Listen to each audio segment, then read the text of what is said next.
Кыргыз Petroleum Company жабык акционердик коомунун мунайды кайра иштетүүчү заводун модернизациялоо жумуштары учурда кызуу жүрүп жатат. 28 сентябрь күнү курулуштун капсуласы салынгандан бери иш үзгүлтүксүз жүрүүдө. Биринчи этабында жер иштери жасалып, ушул тапта даяр продукция сактала турган кампалар курулууда. 11 дана кампа курула турган болсо, азыркы күндө 5 бетон пайдубалы бүткөрүлдү. Кампалардын жалпы сыйымдуулугу 21 000 тонна даяр нефти продукциясын сактоого ылайыктуу болот. Ушу жылдын аягына чейин булардын биринчи иш планы боюнча 11 резервуардын бетондук работаларын баарын бүтүрөбүз. Только металлический конструкциясы калат дегенбиз. Ошол иш менен азыр план боюнча кетип атабыз. Буюрса ал иштерибизди аягына чыгарабыз деген үмүттөбүз. Биздин субподрядчиктер, биздин генподрядчигибиз дагы угдасын берип атат. Жылдын аягына чейин ошо айтылган иштерди, бетон работаны баардык резервуарды бүтүрөбүз деп. Бүгүнкү күндө стенка резервуарлардын стенкасына болгон материалдар да биринчи партия менен келди. 670 тонна металл заказ болгон болчу листтер. Ал листтердин уже 500 тоннадан ашыгы уже келди. Калганын күтүп атабыз буюрса.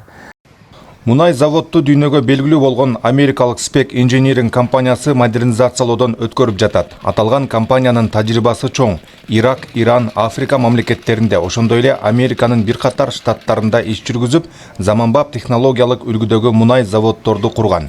Spec компаниясынын адистери билдиргендей, Кыргыз Petroleum Company жабык акционердик коомунда курулуп жаткан мунайды кайра иштетүүчү завод азырынча Борбор Азия мамлекеттеринде жок. Бул уникалдуу технологияны камтыган курулуш болот. Курулушта мунайды кайра иштетүүчү эң акыркы үлгүдөгү жабдыктарды пайдаланып жатабыз. Ал техникалар көзөмөлдүү автоматташтыруу максатында колдонулат. Заводко жаңы башкаруу системасын орнотобуз. Бир сөз менен айтканда, курулуштагы жабдыктардын баары заманбап болот. Модернизациялоого жумшалуучу жалпы сумма 409 миллион 923 миң 871 долларды түзөт. Ал каражаттын 200 миллион доллары инвестордун. Тактап айтканда, учурда курулушту ишке ашырып жаткан башкы подрядчы Spec компаниясыныкы.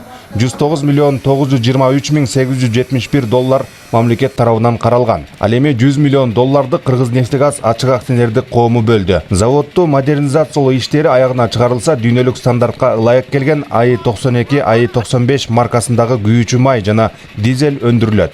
Келишим боюнча модернизациялоону аяктоо мөөнөтү 3,5 жылга пландалган. Жаңы модернизация боло турган заводдун резервуарларын куруу баштады уже. Кудай буйруса, баары жакшы жүрүп атат. Азыр биздин мамлекетте мындай завод курулат деп чынын айтсам ишенген эмеспиз да. Бул аябай чоң суммадагы акча.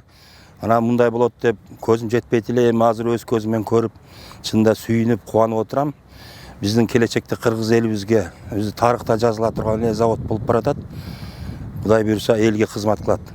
Мунайды кайра иштетүүчү заводду модернизациялоо үчүн көрүлгөн аракеттер 3 жыл мурун башталган. Президент Садыр Жапаров 2021 жылы Жалал-Абад облусуна жасаган иш сапарында мунай завод менен жеринен таанышып, өндүрүшүн жаңылоо тапшырмасын койгон. Ошол мезгилде компания жетекчилигине жаңыдан келген Байгазы Матисаков комплекстүү иш жүргүзүп, жыйынтыгында модернизациялоо планы ийгиликтүү максатына жетип олтурат. Бирок салмактуу бул ишти ишке ашыруу оңой болгон жок. Атайын жумушчу топ түзүлүп, 2-3 жылдап тынымы жок иш аракеттери жүргүзүлдү. Нефти тармагындагы дүйнөгө белгилүү бир нече эл аралык компаниялар менен иш алып барылып, натыйжада америкалык Spec Engineering компаниясы тандалды.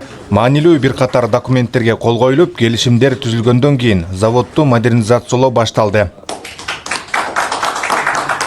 Тагайбек Акматов, Манас Назаров, Жалал-Абад шаары.